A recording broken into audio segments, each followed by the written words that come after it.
Hey everyone, welcome to another episode of the Herd and 10. I am joined by my co-host, Corbin Bryant. I'm Jake Fortinsky. You can check us out on Twitter. We got a lot to talk about. We got a lot to unpack after last night's incredible win. The Bills just stomped on the Kansas City Chiefs. It doesn't look anything like what we saw last season in the AFC Championship game. Am I right, Corbin? It's a total 180. Josh Allen came out with a purpose. He said, I'm going to take this ball down the field and I'm going to score no matter how I do it, no matter if I have to throw it, no matter if I have to run it. I'm going to take this ball down the field and I'm going to score it. And our defense is going to go out there and we're going to stop people. We're going to keep Mahomes in the pocket. The Bills didn't have to blitz, which was amazing.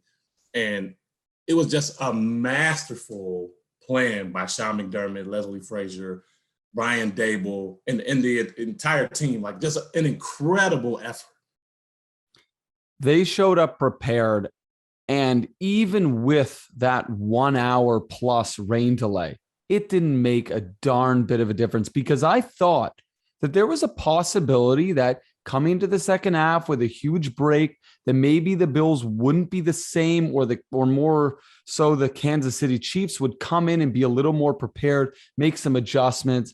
And they did stall us a couple times, but it really didn't matter. The Bills defense just showed up and showed out. And the Bills offense with Josh Allen at the helm just took control of that game. They made sure that that game was pretty much never in doubt. And we got to talk about a guy in Gregory Rousseau because he's been coming up the ranks.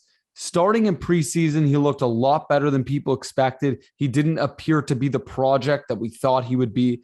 And then every week, he just seems to be getting better and better and playing with a little more confidence and a little more swagger. As a former defensive tackle, you know what it takes to really step up in those big moments. Gregory Rousseau is doing that right now. And he's showing up in the big time, big moments. What did you think of that interception? And outside of that interception, how about just his ability to constantly make an impact, whether it's tackling the running backs or putting pressure on Patrick Mahomes? Jake, if I want to take a step back here for a second and congratulate the Bills scouting staff, Brandon Beane, to have a guy like Greg Rousseau fall to you in the late 20s in the first round of the draft. I mean, what a steal. The guy is a prototypical defensive end, long arms, very tall.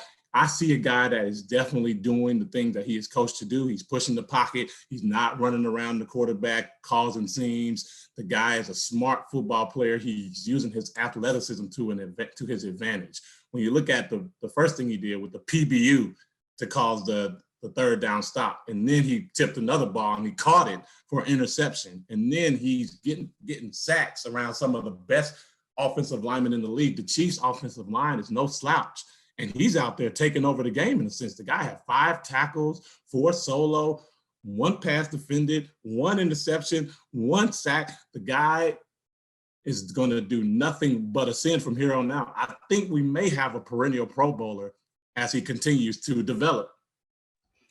Especially when you look at his size. I mean, the way this guy is built, he is built, like you said, it to be a guy that could be a perennial perennial Pro Bowler, really.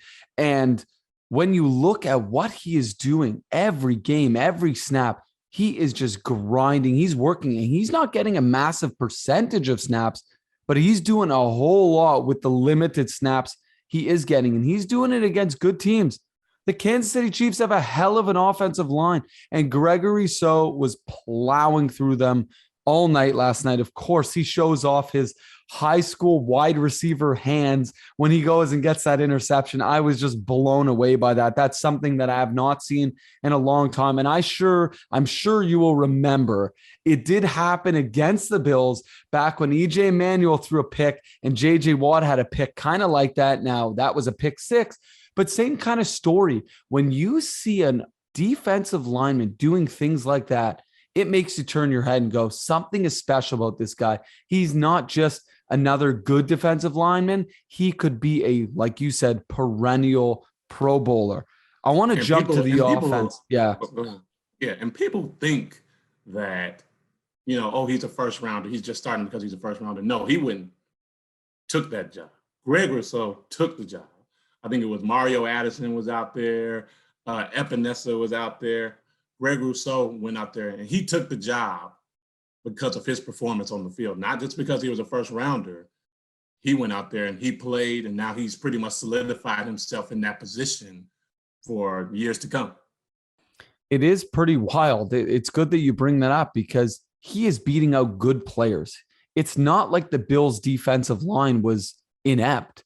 They didn't have a good season last year, but there was a ton of talent there coming into this season, and Rousseau has just taken it. It's like a lot of guys that we see. They get that one opportunity to come in, they make their mark, and all of a sudden they never look back. And from what we've seen from Rousseau, I don't think he's looking back, and he's going to be starting game in, game out for probably quite a few years to come with the Buffalo Bills.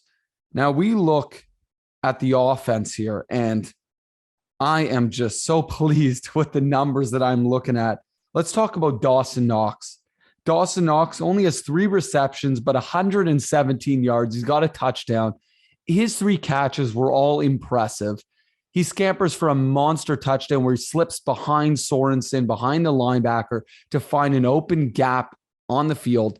He looked really good. He looked really smart. He also played a significant role in blocking. When you saw on replays, he was getting in there. He was blocking guys. How impressed are you with what he has done so far in just the first 5 weeks? And we've been waiting for this step forward, and it looks like he's taking not a step, but a leap forward.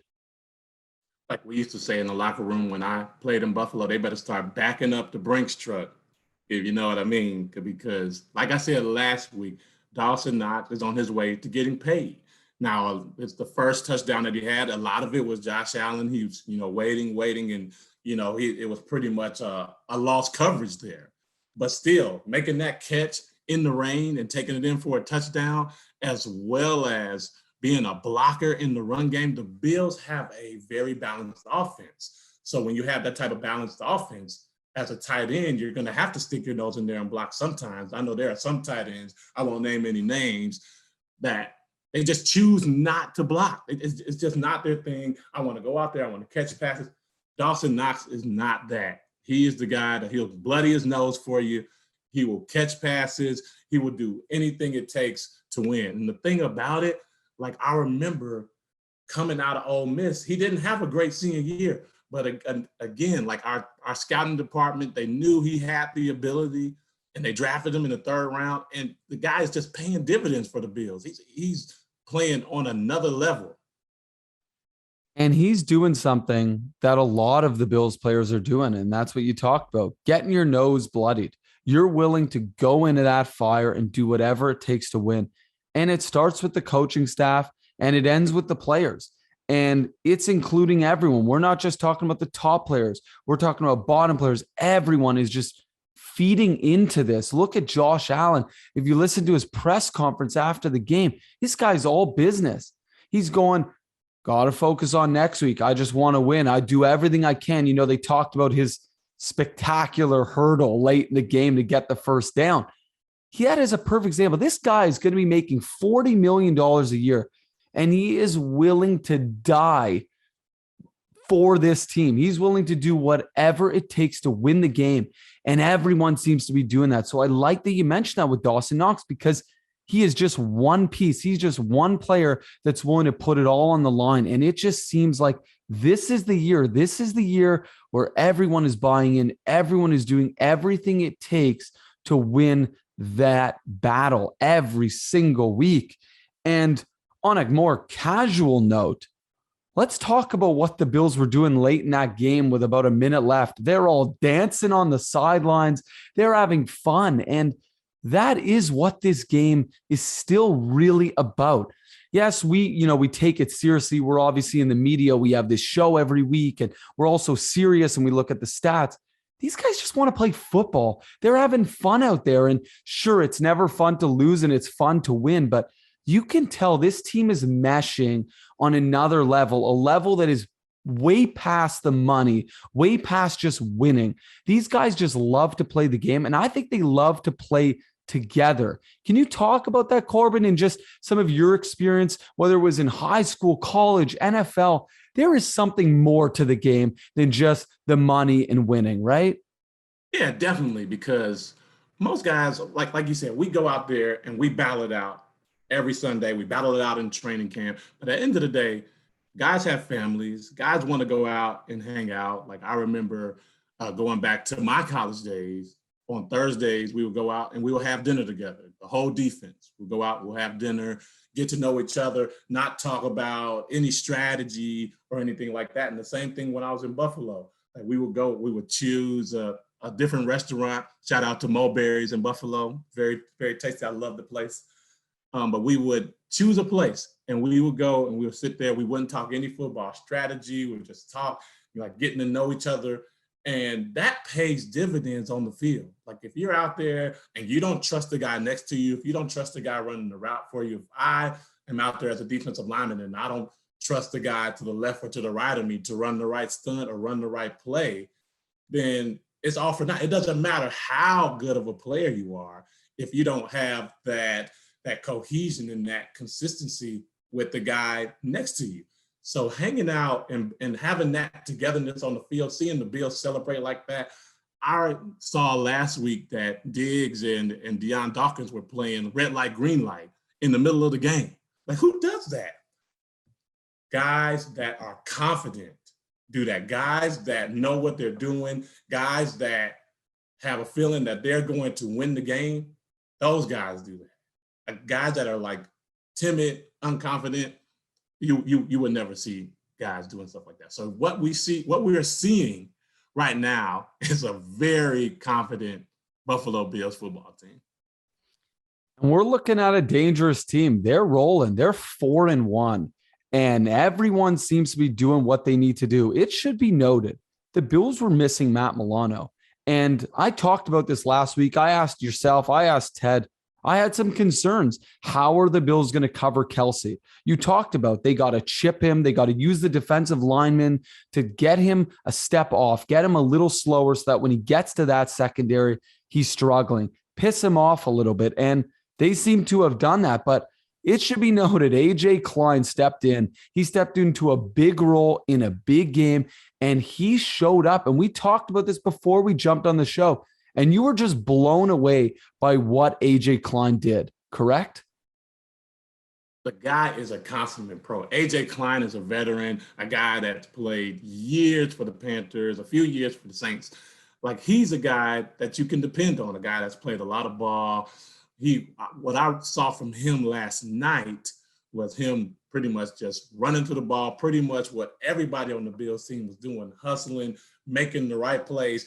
Obviously, he doesn't have the kind of speed that a Tremaine Edmonds has, but he's a guy that you can depend on to be in the right place at the right time. He's not going to be a guy that's like, oh, he's going to jump over the pile and make a play or make a huge hit. But I guarantee you that a guy like AJ Klein is going to be in the right place at the right time. If they're running the ball in his B gap, he's going to be there. If they're tossing it outside to the corner, I guarantee you he's going to be there. And those are the type of guys that you can depend on with guys like Matt Milano out.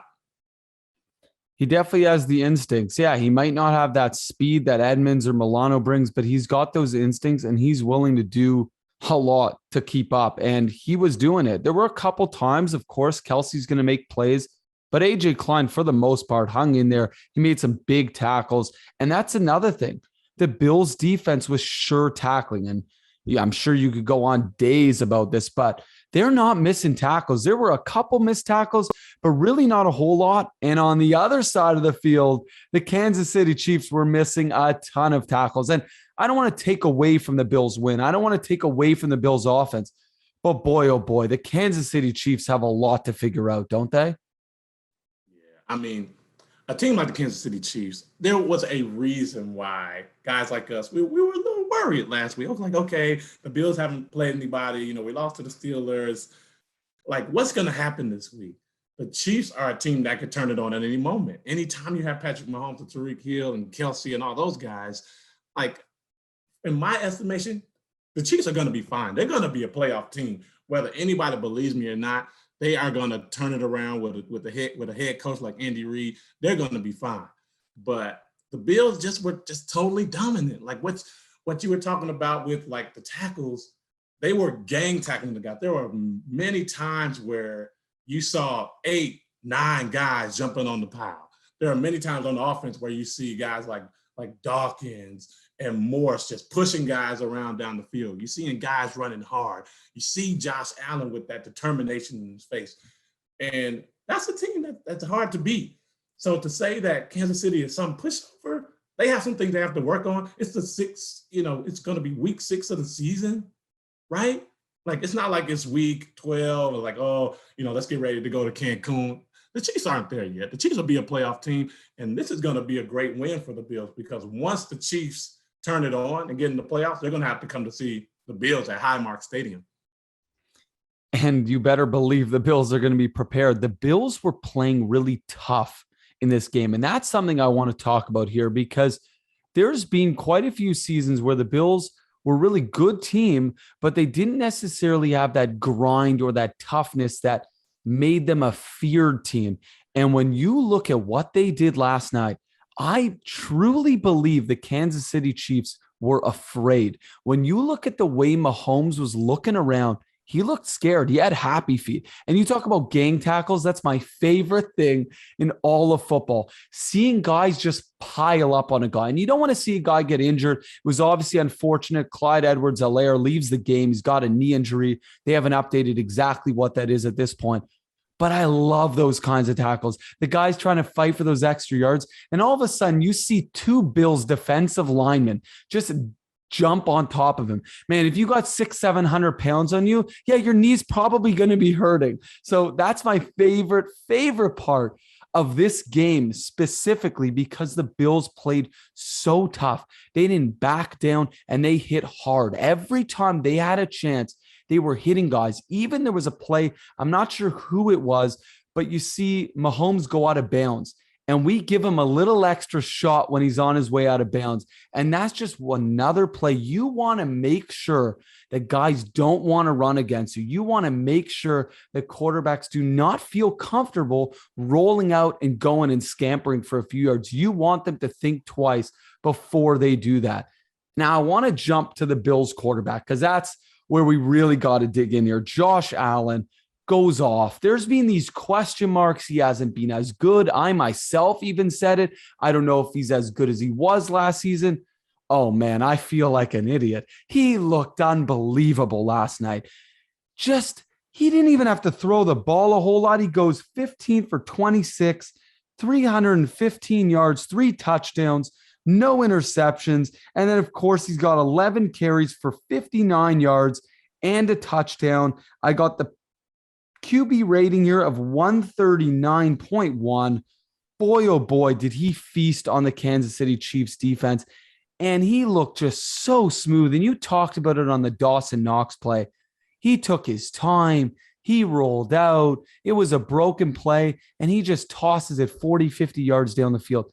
How unbelievable is this guy's arm? Have you seen an arm like this before? His arm is incredible. I mean, there's obviously some comparisons out there, but, obviously you compare him to a Mahomes or, somebody in that realm. But the guy is throwing the ball at a different level. And watching the game last night, I see a guy that's very confident in his offensive line. Like when quarterbacks are not confident in their offensive line, they get fidgety, kind of like similar to what we talked about with Davis Mills last week. He had no confidence in his offensive line, and he's out there running around scared. Josh Allen is standing in the pocket.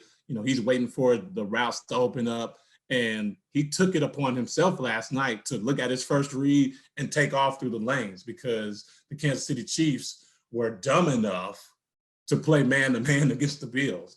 Like, that's just something that you can't do with a mobile quarterback. You play man-to-man against the Tampa Bay Bucks. Tom Brady can't run. You play man against them. You don't play man-to-man against the Buffalo Bills, even if they had a spy on them. Josh Allen is fast enough to run by the guy or jump over a guy to make things happen. Josh Allen right now, he is just he's a tough cover right now. Like the guys that are watching in the film room in Tennessee, they're scratching their heads right now, just trying to figure out what they can do against them. One thing that people are trying to do, they're trying to mix it up on him, but Josh Allen has gotten so much smarter with his decision making. Granted, you throw a pick here, you throw a pick there. Quarterbacks they're gonna do that. It's fine. It's the National Football League. But this guy has been as consistent as they come, and he's right now tops in the MVP race, in my opinion. That's a perfect segue to this upcoming matchup. The Bills have pretty much, and I think, the number one ranked defense right now. I would argue they either should have or do have the number one ranked offense at this point. They're pretty much one of the, if not the best team in the NFL going into week 6. And they're going against a Tennessee Titans team that has a rocky start to the season. They've had some ups, they've had some downs. They did have a big win against the Jacksonville Jaguars, which we all know the Jacksonville Jaguars are obviously not a particularly good team. But as you've said before, and I'm sure our listeners know, no game is an easy game. No game you're just automatically going to win. But yes, when you're playing the Jaguars, you should win. It's a certainly winnable game, and you don't want to lose that game. But I want to talk specifically about the Titans' run game, because that's what the Bills are going to be going up against. I'm not super concerned with Ryan Tannehill. He's a good quarterback. I don't think he's a great quarterback. But the Tennessee Titans have the best running back in the entire NFL in Derrick Henry. And he's having probably the best season he has ever had. And you look at just this past week, 29 rushes for 130 yards and 3 touchdowns. And it's not the first game now that he's put up 3 rushing touchdowns. You know he's going to come prepared. But you also know the Buffalo Bills defense are going to come prepared. Do you have any concerns about this Bills D-line? Because they've looked unbelievable against the run and the pass, but particularly against the run. When we look at the defensive tackles, your probably favorite position, you look at Ed Oliver, you look at Star Lotulelei, those guys are swallowing up running backs. Are they going to be able to swallow up Mr. Big Derrick Henry?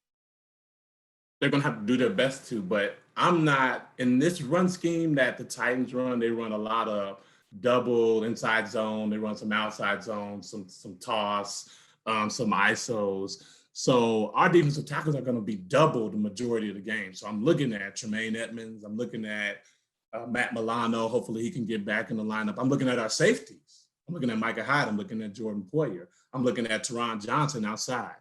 These are the guys that are going to have to hit them. It's going to be like a heavyweight match. I don't know if anybody watched the Tyson Fury and the Wilder fight. That's exactly what it's going to be. It's going to be a bloodbath. It's going to take guys taking Henry down as much as they can without allowing him to get the extra yardage. Derrick Henry, he's a guy that gets stronger as the game goes on. But one thing the Bills are going to have to do, they're going to have to continue to hit him and knock him down, because the only way Tannehill is going to earn his contract that he got in offseason, I think he got over $100 million, thanks to Derrick Henry, is on play action pass. Like, everybody thinks they're going to run the ball, and Tannehill takes the ball and he throws a play action pass deep to A.J. Brown and Julio Jones. But if you're stopping the run, Tannehill becomes just about as obsolete as he was in Miami. Like, the guy is just a regular quarterback. So the key to this game, and I'm sure everybody knows it, you got to put your nose on Derrick Henry. You got to hit him, you got to hit him, and you got to hit him until he quits. Now, I don't know if he's going to quit, but you just got to keep hitting him until the clock strikes 0. And that's what the Bills did this past week. Right now, no one's going to compare Clyde Edwards-Helaire to Derrick Henry, but the Kansas City Chiefs have a half-decent running game, and the Bills just shut it down. And it made Patrick Mahomes' day incredibly difficult. And I don't think anyone's going to compare Ryan Tannehill to Patrick Mahomes. So you better believe if the Bills can find a way to slow down Derrick Henry, he might put up 100 yards. But if you keep him to a touchdown or less, there is no question Tannehill is going to struggle against this incredibly strong Buffalo Bills secondary. And it is going to come down to like what you talked about, specifically the linebackers, because they're going to have an opportunity here to slow down Derrick Henry. And I'm looking straight at Big Poppy Tremaine Edmonds right up the middle.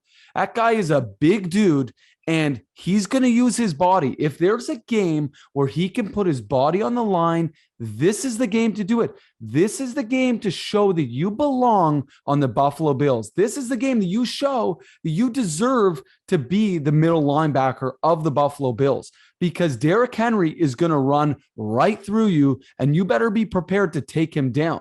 Now, when we talk about tackling here, and a lot of people might know, they might not know, where should they be going after Derrick Henry here? Because where do you need to be hitting him? Not only to slow him down, because you may not get those sure tackles where you wrap him up and he goes down. A lot of the times he's going to get through some contact. How do you ensure that when the game is late in the game, he's finally getting tired, he maybe doesn't have that extra juice to pop that last touchdown to win the game? That's when the D-line comes into play, Jake. The D-line has to create disruption in the backfield with knockback. They have to knock the guards back, the tackles back, to take those seams away. The Buffalo defense has to play on the other side of the line of scrimmage, because it's hard with a guy, Derrick Henry's 6'4", 275 pounds. Once that boulder gets running downhill, I mean, it's that not much can stop it. So they have to play on the other side of the line, whether if they're tossing it outside, Micah Hyde and Tre'Davious White, they have to fill those lanes. They have to dive at his legs. They have to slow him down. If he's running up the middle, the fullback needs to be stuffed by Tremaine Edmonds. Like once the ball start rolling downhill, it's tough. And he also has that stiff arm. So once he gets out in the open, it's pretty much kiss it goodbye. So the only way, and I'm sure Sean McDermott is saying this in the meetings tomorrow and the next day, you got to stop him before he gets started. So final thing here, let's cover for this upcoming game. Obviously, we've talked about the Bills' huge win against the Kansas City Chiefs.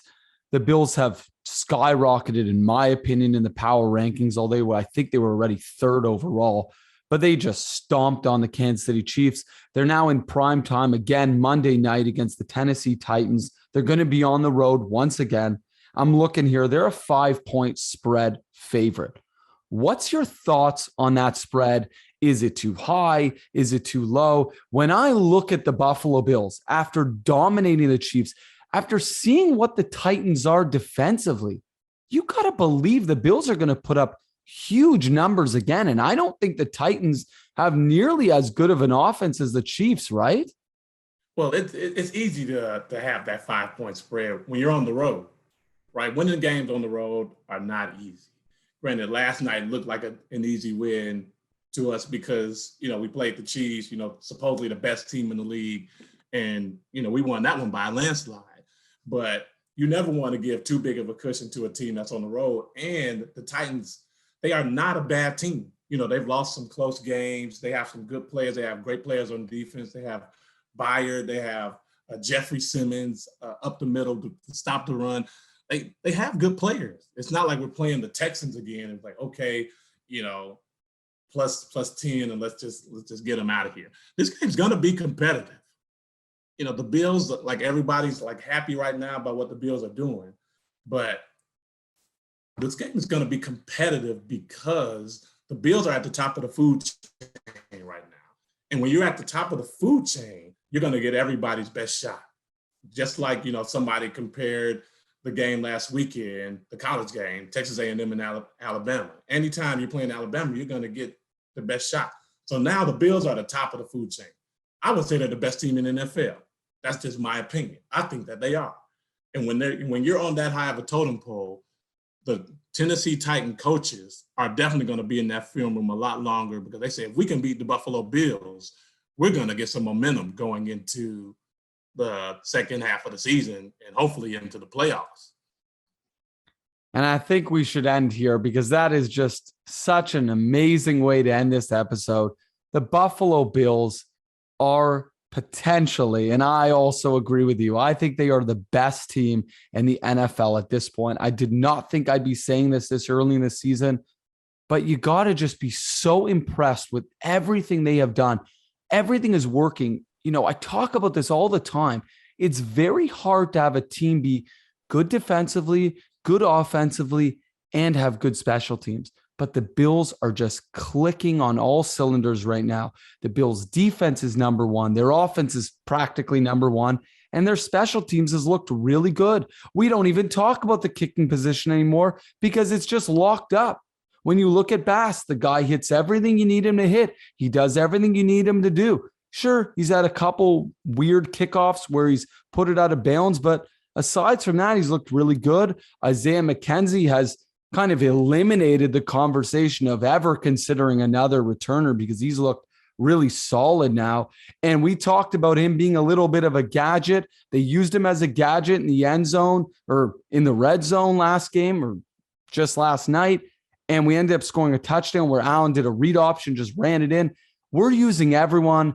Everyone's really adding their value to this team. And you just got to be loving what the Buffalo Bills are bringing to the table. So, Corbin, thank you so much for another great week. You can check Corbin out on Twitter. You can check me out on Twitter. You can go check us out at Herd in 10. We're going to be on YouTube every week now, so you get to see our lovely faces. Thank you so much, and go Bills. Go Bills. And also, feel free to send me questions on Twitter. I had a lot of fun last night answering some of our Bills Mafia questions. So feel free to hit me up. We'll talk to y'all later.